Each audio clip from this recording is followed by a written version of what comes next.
និភ័យនឹងកើតឡើងហេតុអីបានជាអ្នក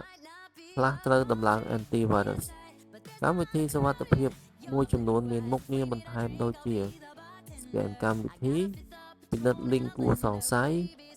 ជូនដំណឹងពីការរំលោភទិន្នន័យ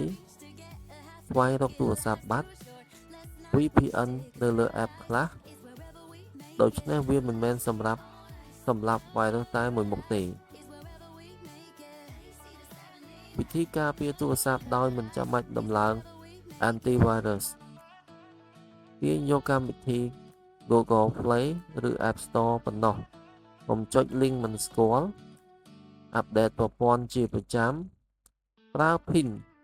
ឬ Face ID ឬ Fingerprint បើ Google Play Protect Android ពិនិត្យសិទ្ធិ permission របស់កម្មវិធី